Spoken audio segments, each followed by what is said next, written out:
Olá, boa tarde a todos. Boa tarde, doutor Xerxes. Como o doutor Marcelo Pavão já falou, agora o senhor está aí no Espírito Santo, no TRT 17, mas deixou muita saudade aqui na Baixada Santista, quando passou aqui pelas varas do trabalho aqui de Santos, São Vicente, Praia Grande. E é com muita honra que a gente encerra o nosso congresso com a sua brilhante palestra, falando aí de vários assuntos, seguro-fiança, parcelamento do CPC na Justiça do Trabalho, que todo advogado trabalhista luta para conseguir. Então, eu tenho certeza que só vai abrilhantar aqui o nosso evento. Então, doutor Xerxes, passo a palavra para o senhor. Muito obrigado, uma boa tarde a todos. Muito obrigado, doutora Fabiola, pelas palavras, doutor Pavão também. Eu agradeço a doutora Vanessa e toda a diretoria da ATS pelo convite. É uma honra estar aqui, a gente já tem algumas colaborações, né, com a ATS, mas esta me honra em muito porque os palestrantes são de alto nível, né? Mauro Schiavio, a doutora Elisa, o doutor Fábio Branda, doutor Rogério, todos com palestras realmente brilhantes, doutor Josley também. E agora eu vou tentar encerrar mantendo o nível, né? Não vai ser fácil, mas eu vou me esforçar ao máximo. Espero que atenda aí as expectativas, e é um tema bastante específico, mas muito relevante também, né? São alguns pontos que dizem respeito à execução trabalhista e que geram bastante polêmica, e a gente vai ver por quê, tá? Eu preparei um material para apresentar. Só me diga, doutora Fabiola, se está tudo ok, se estão visualizando. Sim, ele já está compartilhando. Uhum. Agora é só o senhor compartilhar, já foi passado para o senhor o comando. Tá. Estão visualizando? Sim, já estamos visualizando. Vou só maximizar para ficar mais... Aí. Ok? O diretor aqui já arruma a tela. Pode dar seguimento, doutor. Ok, perfeito. Bom, gente, então são basicamente 4 temas, né? Seguro garantia, fiança bancária, busca de bens e parcelamento do CPC na Justiça do Trabalho. A ideia original qual é? Desses 4 temas, é a de que a execução trabalhista tem uma característica, a de buscar a celeridade para dar efetividade ao crédito trabalhista, já foi dito pelos outros palestrantes, mas é sempre bom lembrar. É um crédito de natureza alimentar e, portanto, ele não pode ficar adormecendo nos escaninhos, hoje virtuais, da Justiça do Trabalho.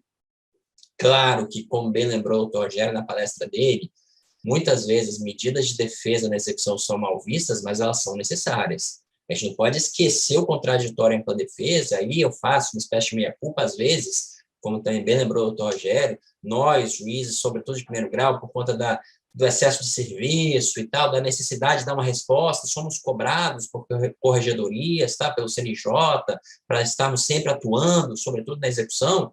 Às vezes, tentamos acelerar a execução e talvez sejamos um pouco rápidos demais. Mas o fato é que o crédito trabalhista possui natureza alimentar e, de fato, tem que ser entregue ao exequente, com o devido respeito aos direitos fundamentais do executado, mas tem que ser entregue ao exequente. Portanto, essas medidas todas, se por um lado salvaguardam direitos do executado, também buscam dar o máximo de celeridade possível, né, à execução trabalhista. Vamos ver, então, essas 4 ferramentas e entendê-las para que se tenha uma ideia geral do que elas constituem. Primeiro, seguro, garantia, fiança bancária, eu faço as 2 juntas porque elas estão estreitamente relacionadas, inclusive mencionadas em mesmos dispositivos legais, como a gente vai ver, tá? Bom, antes de entrar propriamente nelas, eu faço uma introdução rápida do depósito recursal. Deixa eu só ver o meu tempo. Ah, tá aqui, né? Eu não consigo visualizá-lo. Ah, tá ali, é porque a minha tela tá pequena. Bom, depósito recursal. Fica tranquilo, doutor, que a gente vai controlando aqui. Ah, tá. Tá bom. Só porque eu tô com alguns slides, aí se estiver atropelando, a senhora me lembra, tá? Imagina. Bom, alguns recursos trabalhistas, não são todos, né? Dando um exemplo, os embargos de declaração, não tem, né, preparo, mas alguns recursos, como o RO, o RR, tem depósito recursal. Este depósito foi modificado pela reforma trabalhista, pela 13.467 de 2017, como todos sabem. Eu vou só, não é objeto da minha exposição, mas só vou mencionar as principais modificações, até porque elas incluem o seguro garantia e a fiança bancária, por isso eu vou tratá-las. Lembrando que, independente da falha, do vício, do erro que se possa cometer nesse depósito recursal, o juiz não pode, de plano, rejeitar o recurso por deserção, ele tem que dar um prazo para a parte recorrente sanar o vício em 5 dias. Isso está previsto nesse artigo do CPC, que tem aplicação na área trabalhista com base na IN 39 de 2016, essa instrução normativa, ela versa sobre recursos trabalhistas, tem uma série de disposições sobre vários aspectos, tá? Então, ela prevê a aplicação dessa hipótese de, mais do que uma hipótese, uma possibilidade da parte recorrente sanear eventuais vícios, então não pode rejeitar de plano. Qual o objetivo do depósito recursal? É o de garantir, ao menos parcialmente, porque ele tem um limite, né? Muitas vezes a execução ou crédito ele é muito maior do que o valor ali, né? Que está sendo executado, não, do que o valor do depósito, né? Mas ao menos parcialmente garantir a futura execução trabalhista. Por conseguinte, ele somente é dever de caixa de condenação pecuniária do recorrente, condenações de obrigação de fazer como anotação da CTPS, reconhecimento de vínculos sem verbas trabalhistas decorrentes, não ensejam o seu recolhimento. Algumas modificações da reforma trabalhista do depósito recursal.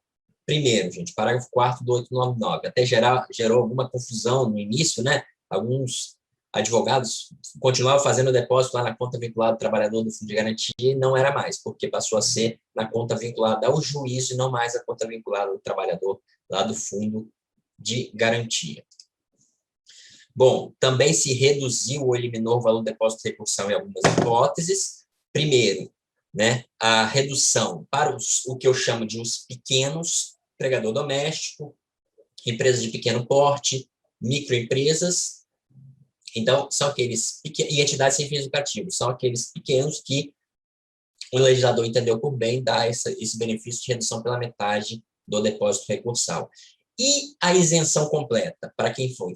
Foi para aqueles menores ainda, né? Que são os beneficiários da justiça gratuita, as entidades filantrópicas e as empresas em recuperação judicial. Não pareceria óbvio, sobretudo para os beneficiários da justiça gratuita? Não. Consideramos que essa própria reforma trabalhista, que incluiu esse benefício, ela cobrou uma série de despesas do beneficiário da justiça gratuita. Lembramos dos honorários advocatícios e dos honorários sucumbenciais da perícia. Então, temos aí duas hipóteses de despesas processuais que são cobradas mesmo do beneficiário da justiça gratuita depois da reforma trabalhista. Então, é importante, sim, vir esse tipo de previsão de isenção. Bom, mas vamos lá. Aí, já entrando nesse primeiro tópico da minha palestra.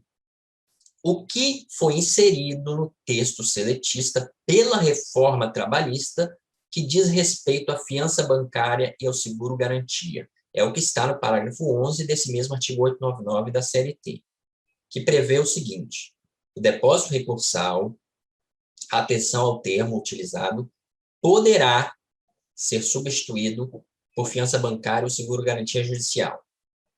É verdade que a redação é um pouco concisa, mas vejam que dá para se depreender naturalmente dela que não haverá um juízo de valor por parte do judiciário. Não parece haver a possibilidade de o juiz do trabalho recusar essa substituição do depósito recursal, que é em dinheiro, preferencialmente, né, pela fiança bancária ou pelo seguro-garantia judicial.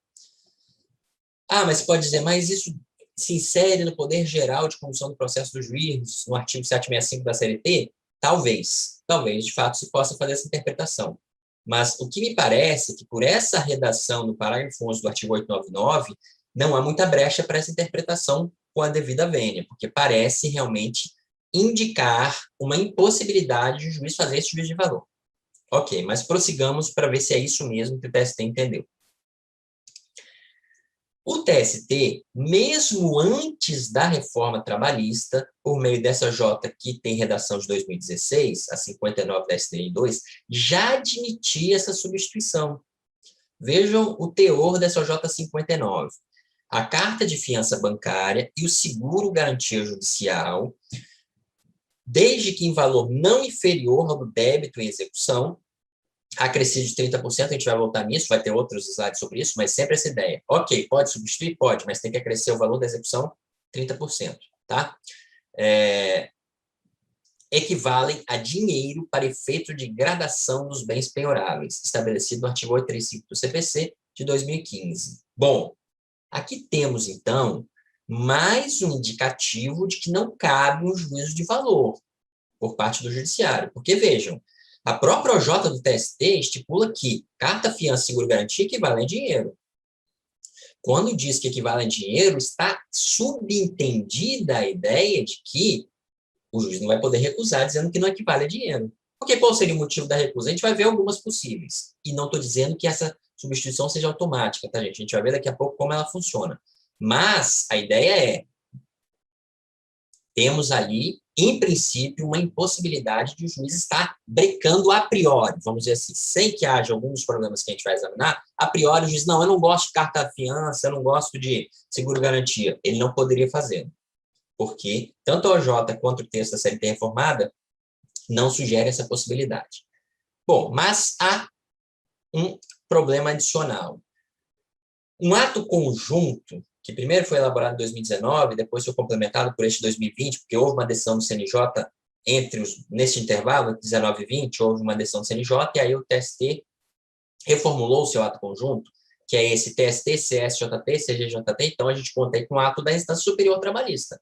Tem tanto o TST quanto o CSJT e a CGJT, a Corregedoria Geral, né? Então temos os três que baixaram esse ato, tá? Que passa a vigorar com a seguinte redação. Vejam, depósito recursal pode ser substituído por fiança bancária ou seguro-garantia judicial, observados os requisitos deste ato conjunto.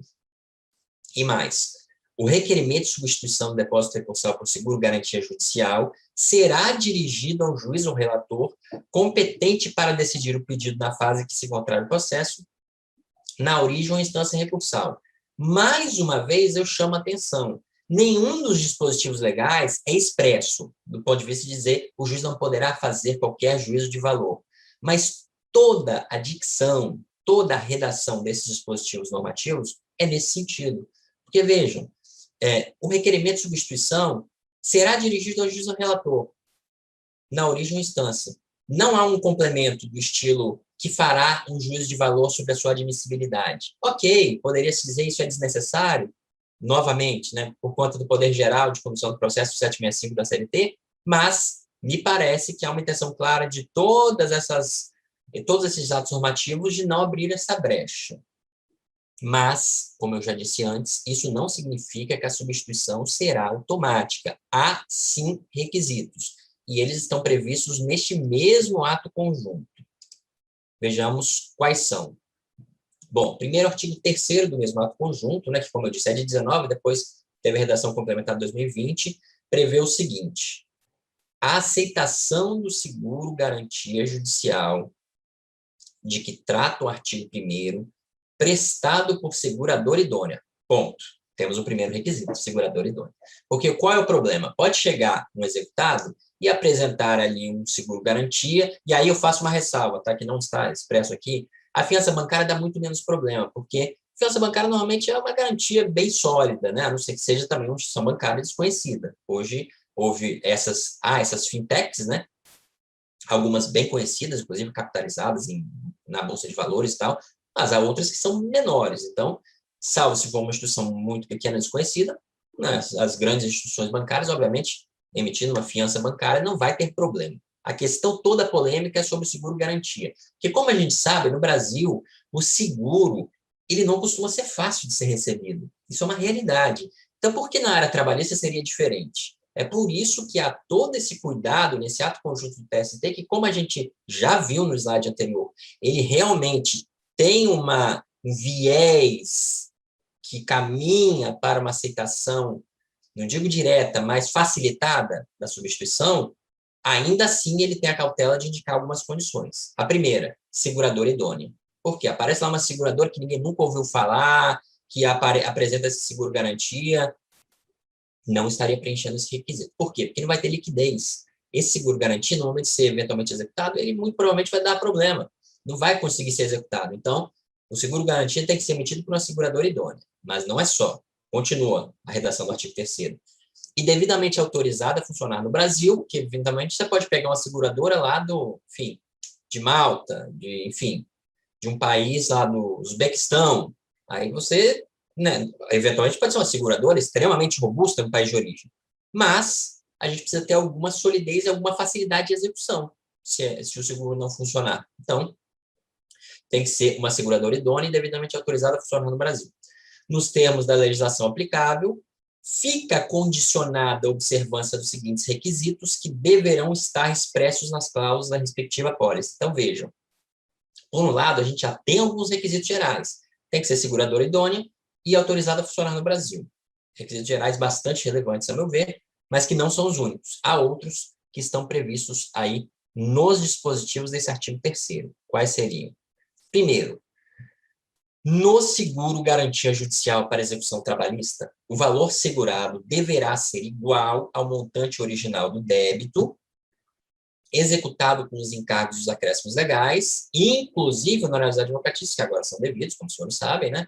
Assistenciais e periciais, devidamente atualizado pelos índices legais aplicados aos débitos trabalhistas, agora a Selic, só parênteses rápido, né? O doutor Mauro já comentou de manhã, a Selic está subindo, hein, gente?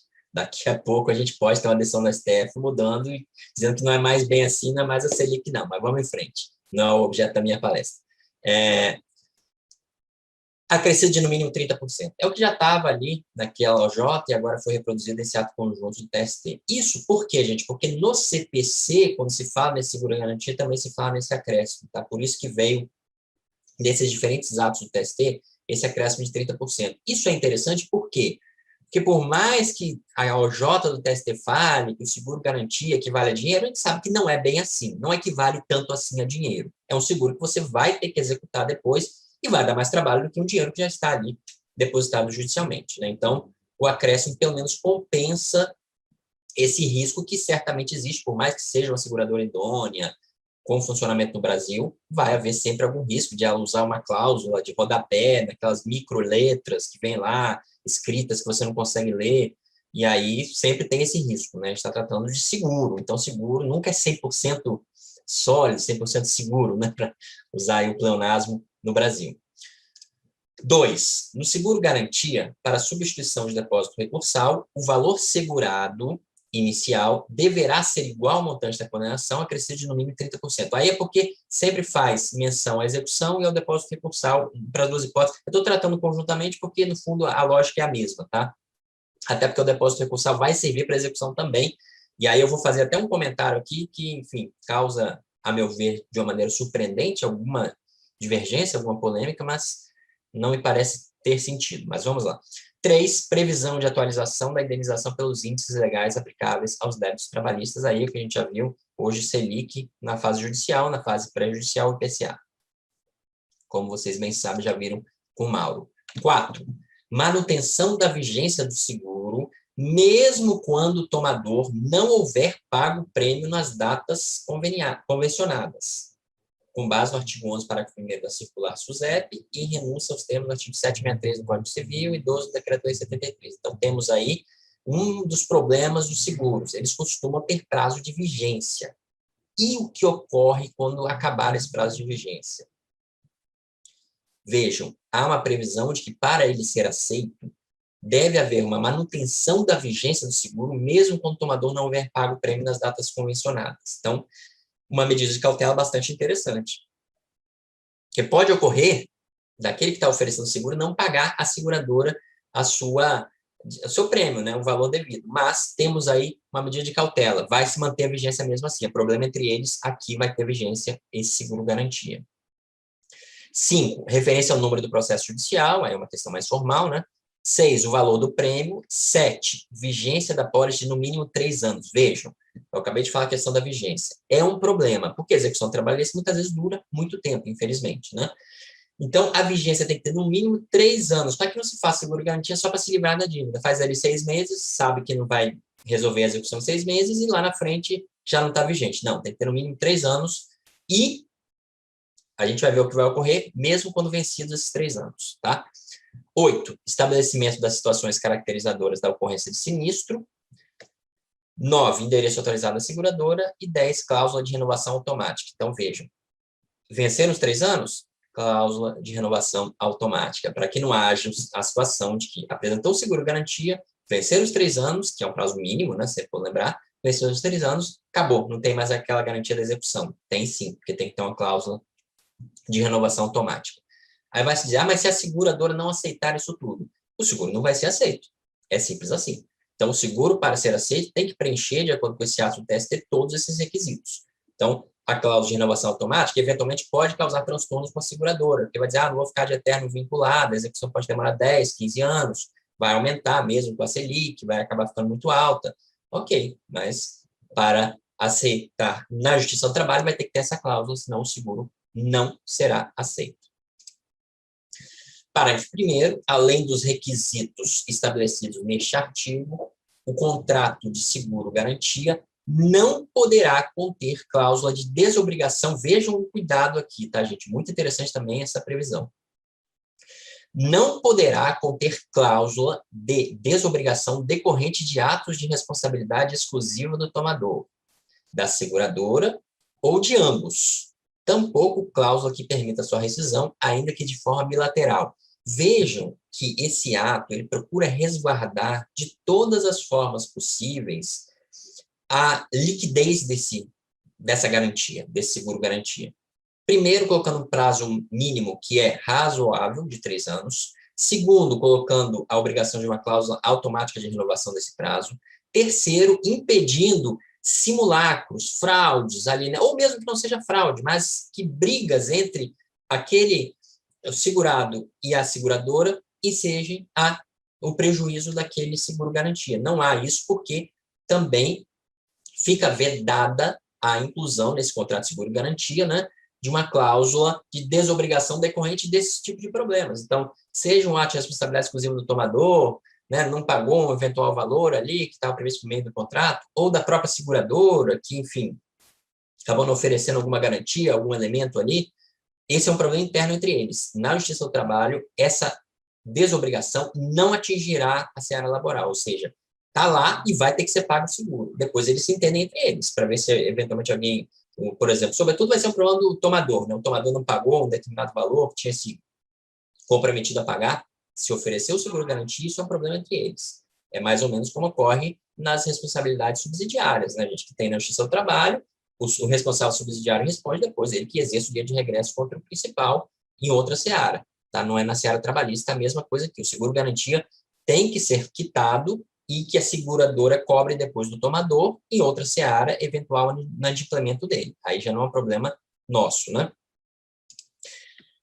Parágrafo 2º. No caso de seguro-garantia judicial para substituição de depósito recursal, o recorrente deverá observar as diretrizes previstas no item 2 da Instrução Normativa 3 do TST, no que diz respeito à complementação em casos de recursos sucessivos, quando não atingido o montante da condenação ou em caso de sua majoração. Isso quer dizer, gente, aquelas hipóteses que tem um RO, e aí tramita no TRT e tal, e foi dado um seguro-garantia para RO, depois, na hora de subir o RR, já aumentou o valor da execução, ainda que provisório e tal, você vai ter que complementar o valor do depósito recursal, e isso, se for seguro-garantia, também terá que ser complementado.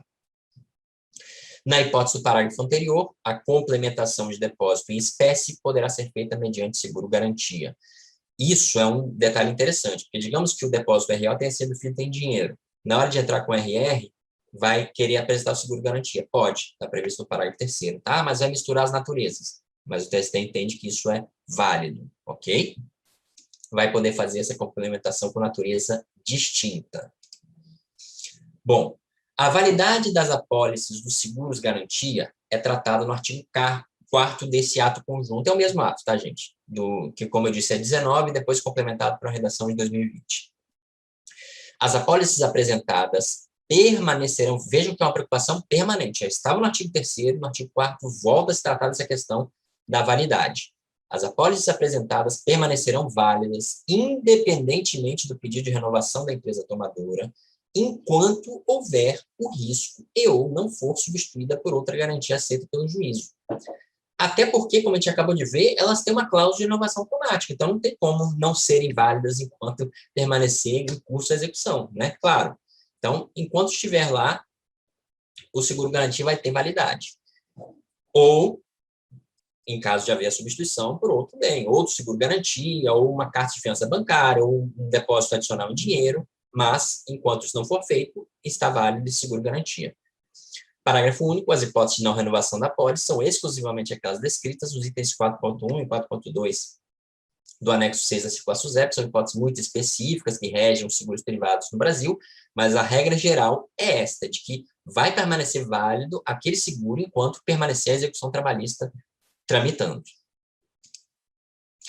O oferecimento do seguro-garantia exige a apresentação da seguinte documentação. Aí é uma questão mais formal, mas que eu coloquei para vocês também, porque é interessante para a gente ver como há essa preocupação que a gente já percebeu, né, nos outros slides, em se resguardar de todas as maneiras possíveis. Isso porque, gente, antes da reforma trabalhista, como vocês sabem, já havia empresas que tentavam apresentar seguro-garantia em fiança bancária, né? Eu até me deparei com uma situação dessa em Cubatão, uma grande empresa, chegou uma vez querendo apresentar, na época, isso era até antes de 16, acho que era 14, 15, não me lembro bem, eu recusei, porque eu entendi que era uma empresa sólida, não tinha nenhum problema de liquidez, teria que garantir com dinheiro a execução. A gente fazia um bacen na hora, pegava o dinheiro todo da execução, não tinha nenhum problema.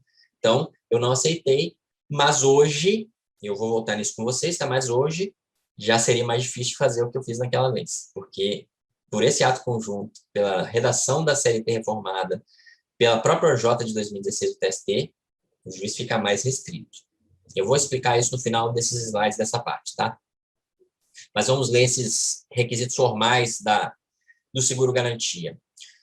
Por ocasião do oferecimento da garantia, o tomador deverá apresentar a seguinte documentação. 1. Apólice do seguro-garantia.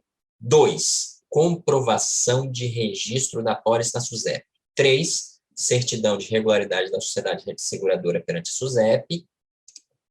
Parágrafo 1º, a idoneidade a que alude o caput do artigo 3º, a idoneidade da seguradora, né, será presumida mediante a apresentação da certidão da SUSEP, referida no inciso 3 deste artigo, que ateste a regularidade da empresa seguradora. E a gente pode acrescentar, né, se ela estiver registrada na SUSEP, obviamente, ela vai preencher aquele outro requisito de estar devidamente oficializada, formalizada no Brasil, né, porque não estaria se não estivesse registrada ali na SUSEP. Parágrafo 2º. Ao receber a apólice, deverá o juízo conferir a sua validade mediante cotejo com registro constante no sítio eletrônico da SUSEP. Toda uma preocupação em se garantir que o seguro seja sólido, seja líquido, seja efetivo, para não ter os problemas que a gente sabe que ocorrem muitas vezes com seguros, né? Considerar-se-á garantido o juízo somente quando o valor da apólice satisfizer os requisitos previstos no artigo 3º, que a gente acabou de ver. O prazo para a apresentação da apólice é o mesmo na prática do ato processual que ela visa garantir. Então, o doutor Rogério bem lembrou a questão da execução, né, que o prazo para embargos da execução é de 5 dias uma vez garantido o juízo, então não há um prazo, não é do início da execução, lembrem disso, né? É sempre interessante observar, transitou em julgado, agora começa os 5 dias. Não, só quando garantido o juízo por meio da penhora de bens, do executado, enfim, ou de outra forma de garantia do juízo, ok? E aí teríamos, então, esse prazo para a apresentação do seguro-garantia.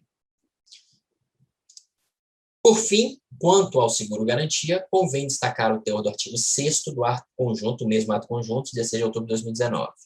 A apresentação de apólice sem observância do disposto nesses artigos 3º, 4º e 5º, ou seja, todos esses requisitos formais que garantem solidez e liquidez ao seguro, o que ocorre? Implicará no seguinte. 1. No caso de seguro-garantia judicial para garantia de execução trabalhista, que é o nosso caso, né, o não conhecimento de eventuais embargos opostos e a determinação de penhora livre de bens. Então, vejo, o objetivo do executado, obviamente, ao apresentar o seguro-garantia, é não ter bens penhorados.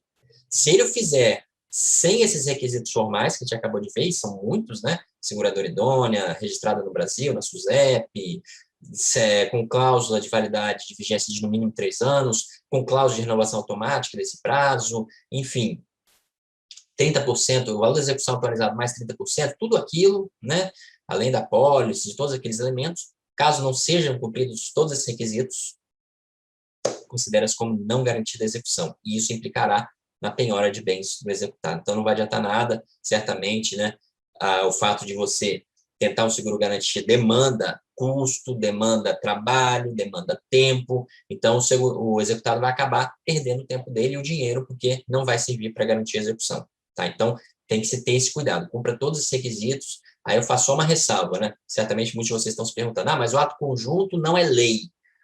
Não é lei, gente, mas por se tratar de um ato conjunto das instâncias superiores do TST, CSJT e CGJT, é óbvio que tem uma eficácia, um poder de influenciar todas as instâncias do judiciário trabalhista muito grande. Não sejamos ingênuos, né?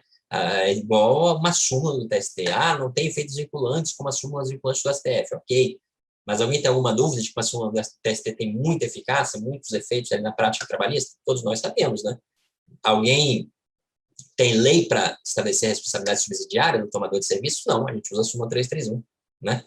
O controle de ponto, quando é britânico, tem lei que diz que vai ser desconsiderado? Não, tem a súmula 338 do TST. Então, não tenhamos dúvida. Esse ato conjunto, apesar de não ter aquela eficácia normativa de uma lei, ela certamente influenciará o judiciário trabalhista como um todo ao examinar esse seguro-garantia.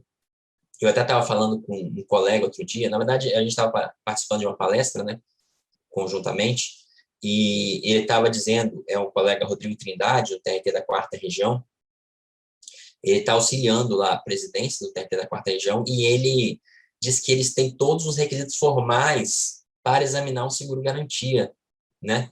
Agora, eu pergunto aos senhores, de onde vocês acham que eles tiram esses requisitos formais? Certamente desse ato conjunto do TST. Então, vejam como a gente tem, sim, que se preocupar com ele, porque apesar de ele não ser norma no sentido puro da lei, do termo, né, ele certamente tem eficácia, tem efeitos aí no judiciário trabalhista como um todo. Bom, então, primeiro, se for uma execução trabalhista, ela será considerada como não garantida, se o seguro não cumprir esses requisitos, e se for para substituição de depósito recursal, o não processamento ou não conhecimento do recurso por deserção. Aí só faço a ressalva, como eu falei agora há pouco, né? Se for um depósito recursal, o juízo não pode, de plano, decretar a deserção. Ele tem que intimar a parte para garantir o depósito recursal por fonte idônea, já que o seguro não teria sido aceito aqui, em 5 dias, tá? Mas isso é um detalhe que eu já mencionei. Parágrafo único. A utilização da mesma apólice para garantia de mais de um processo, leia-se, né? Uma malandragem, com todo respeito, apresenta uma mesma apólice para 2 processos diferentes, ou o uso de apólices falsas ou adulteradas implicará, além das consequências previstas no caput, ou seja, que não se considera como garantido o juízo, né? A imposição de multa pela prática de litigância de má-fé ao reclamado ou ao executado, sem prejuízo da correspondente representação criminal para apuração da possível prática de delito. Então, é grave, tá, gente? A empresa que, estando executada, apresenta uma apólice falsa ou uma mesma apólice para mais de um processo, ela será multada por litigância de má-fé, não terá o juízo garantido, obviamente, e poderá responder a um processo criminal por delito ali, aí vai incumbir lá a Polícia Federal, o MPF, apurar qual delito seria. Ok? Tudo tranquilo até aqui, gente? Deixa eu só parar rapidinho o compartilhamento para ver o tempo que me resta aqui. 7 minutos. Eu vou ter que correr. Eu não estava vendo com o compartilhamento. Então, vamos lá. Mas dá tempo. Doutor, Oi. a gente tem... Como eu estou controlando as perguntas, qualquer coisa, se o senhor precisar, eu dou mais 10 minutos para o senhor e a gente deixa 5 minutos para as perguntas. Tranquilo, tranquilo. Vai Então, dar tá tempo. Bom. Vamos lá.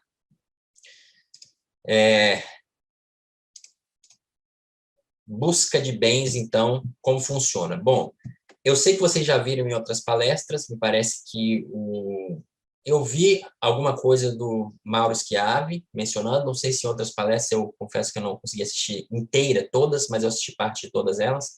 Me parece que o Dr. Mauro falou da busca de bens. Então, eu vou só tratar aqui de algumas questões que são relevantes. Primeiro, o procedimento tradicional de busca de bens era aquela desagradável para o executado, claro, né?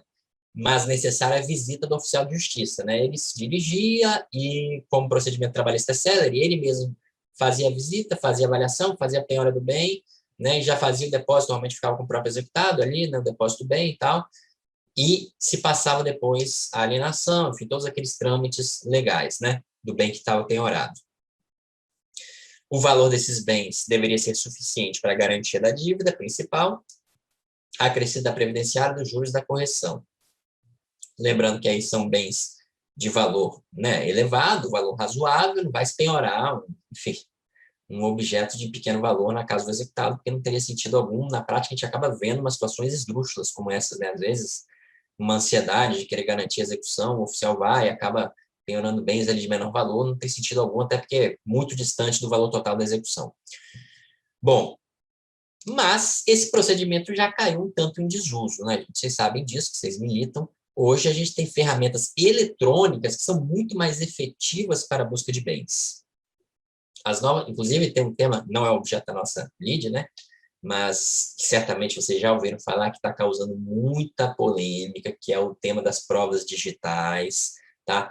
Outro dia eu estava até falando de LGPD numa aula e um aluno me perguntou, não sei se é o caso dele ou de um conhecido, mas o banco pode, por exemplo, fazer geolocalização de carro? O banco que financia um carro, a pessoa não está pagando o financiamento, o banco pode geolocalizar a pessoa para ir buscar o carro? E a minha resposta é muito simples, não, claro que não. Mas, gente, a geolocalização está em tudo. O aplicativo de banco que vocês têm no celular tem geolocalização. Vocês têm conta Google, Gmail, ele te geolocaliza. A conta Google dá o seu itinerário, desde sempre. Se você tiver com o seu celular no bolso, na bolsa, onde for, ele vai te geolocalizar. Faz lá, entra na sua conta Google, você vai ver. Então, hoje, a busca eletrônica de bens, se você utilizar, e o judiciário vai chegar a esse ponto, sem dúvida alguma, de utilizar a geolocalização de bens do executado, de utilizar essas ferramentas, ela vai pegar muita coisa, muita coisa. Mas isso, é claro, vai ser um processo que vai passar. E aí eu sempre digo, né, as provas digitais, elas são interessantes, mas elas têm uma cautela. Às vezes há uma empolgação com elas, mas elas não podem cercear direitos fundamentais, aqui no nosso caso do executado. Se for lá no conhecimento das partes envolvidas e na execução do executado. Então, não se pode sair geolocalizando todo mundo, porque tem uma LGPD que exige respeito a direitos fundamentais, tem uma Constituição Federal que garante contraditório para a defesa, então, com cautela, mas, sim, serão ferramentas muito efetivas. Mas, bom, voltando aqui para o slide. Nesse sentido, então, aquele antigo procedimento da visita presencial do oficial de justiça ao endereço do executado, apesar de subsistir, muitas vezes nem se revela necessária. Por quê? Porque ele já tem ferramentas eletrônicas. Vocês sabem que muitos oficiais já nem ficam muito, eventualmente vão, mas nem gostam muito de ir na rua mais. Eles querem, antes da pandemia, tá, gente? Eles querem ficar na vara. Por quê? Porque lá eles têm todas essas ferramentas. Gente, eu citei algumas, tá? Não são todas, tem várias outras. Cisbajude, que faz bacen na conta do executado. Renajude, que pega os carros do executado. Aí, o exemplo, eu estava vendo ali, por exemplo, do Dr. Rogério, na palestra dele, né?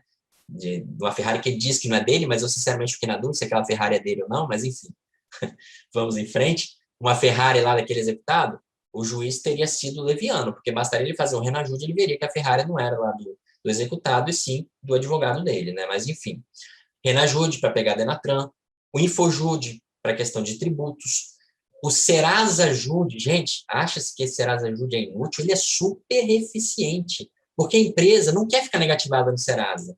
Então, você usa o Serasa-Jude para negativar uma empresa que deve, que não paga a execução. Infoseg, que pega informações do setor de segurança pública. O Simba, esse Simba é um sistema gigantesco, então dá trabalho de mexer, mas ele pega praticamente todas as movimentações bancárias do executado. COAF, que pega a atividade financeira. Que inibe indisponibilidade de bens imóveis. Então, vejam, aqui só algumas ferramentas. Então, veja, você pega bem imóvel, você pega conta, você pega movimentação financeira, negativa no Serasa, pega carro da pessoa, então é praticamente tudo. E aí se acrescenta o que eu acabei de falar, provas digitais, você vai buscar geolocalização de bens do executado, enfim. As ferramentas hoje realmente tornaram totalmente obsoleto aquele sistema do oficial de justiça visitar a casa do executado para buscar bens. Isso aí realmente está em desuso e não se justifica mais. Por meio desses convênios, então, as instituições envolvidas, públicas ou privadas, né, porque tem privada também nessas aí que eu citei, fornecem à Justiça do Trabalho informações de dados cadastrais, sempre com o intuito de se garantir a efetividade da execução trabalhista. Atualmente, esta busca é feita por juízes, claro, mas também por servidores, oficiais de justiça que ficam nas varas, muitas vezes, e outros servidores também das varas, diretores, às vezes auxiliar de execução ali, tem várias pessoas que costumam fazer essas buscas. Além disso, tem núcleos de pesquisa patrimonial que foram criados pela Resolução 138 do CSJT, que atribui a cada TRT o poder de instituir um núcleo para pesquisa patrimonial, justamente para facilitar. Porque apesar da existência de todas essas ferramentas, às vezes, sabe o que acontece, gente? Não é que as ferramentas não sejam eficazes, é que a vara não tem tempo de usar todas as ferramentas. Por isso que é importante vocês, advogados, quando estão ali com uma execução difícil, ficarem, no bom sentido do termo, né, provocando o juízo. Use tal ferramenta, use tal ferramenta. Eu sei, porque, enfim, eu sou juiz, mas eu reconheço que tem colegas que são um pouco reticentes, de, não quero, não achou bacen, não vou fazer mais nada, eu sei disso, tá?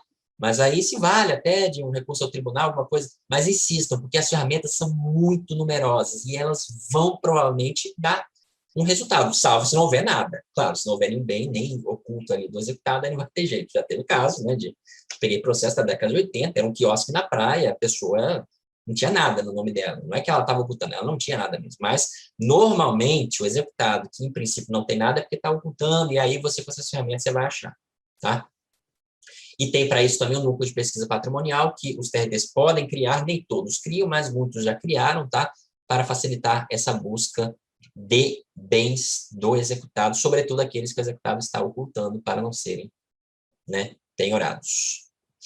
E aí, vejam, técnicas de pesquisa, investigação, variação de dados, tem muitas ferramentas, gente, muitas. A execução, hoje, tem várias formas de ser realizada na Justiça do Trabalho. Por fim, porque eu sei que o meu tempo já está estourado, né? O passamento do CPC na Justiça do Trabalho. Gente, a previsão do CPC, ela é clara. No prazo para embargar, reconhecendo o crédito do exequente e comprovando o depósito de 30% do valor em execução, acrescido de custas e de honorários de advogado, o executado poderá requerer que lhe seja permitido pagar o restante até 6 parcelas mensais, acrescidos de correção monetária de juros de 1% ao mês. Parágrafo 1º, o exequente será intimado para manifestar-se sobre preenchimento dos pressupostos do caput e o juiz decidirá o requerimento em 5 dias, tá? Apesar desse dispositivo ser claro, são 2 pontos que ficam claros ali. O executado, ele tem o direito de apresentar este requerimento, mas dependeria da anuência do exequente, né? A aplicação desse dispositivo na Justiça do Trabalho é admitida por doutrinas de jurisprudência majoritárias, tá? A polêmica que existe, um ou outro juiz que não aceita, mas a maioria admite. A polêmica que existe é sobre essa necessidade de o exequente dar o seu aval. Eu conheço vários colegas que não intimam o exequente, que aceitam de plano e tocam ali. Por quê, gente? Uma questão, como eu estava falando agora há pouco, de praticidade. Às vezes o juiz de trabalho é prático na execução. Então, aqui está resolvendo aqui, até porque ele reconhece a dívida, vou aceitar, porque se eu intimo o exequente, esse exequente é complicado, eu conheço o advogado, eu sei que ele vai negar, vai dizer que quer a execução inteira. Então, vai em frente. Agora, pela letra fria do CPC, o procedimento correto seria intimar o exequente para se manifestar, tá? Então, a gente teria essa necessidade, sim. E o que eu entendo mais correto seria justamente que houvesse essa intimação do exequente, ok? Bom, obrigado, gente. Acabei tendo que correr aqui no final. Quem quiser, os meus contatos estão aqui, e-mail, Instagram, canal do YouTube, eu agradeço a todos.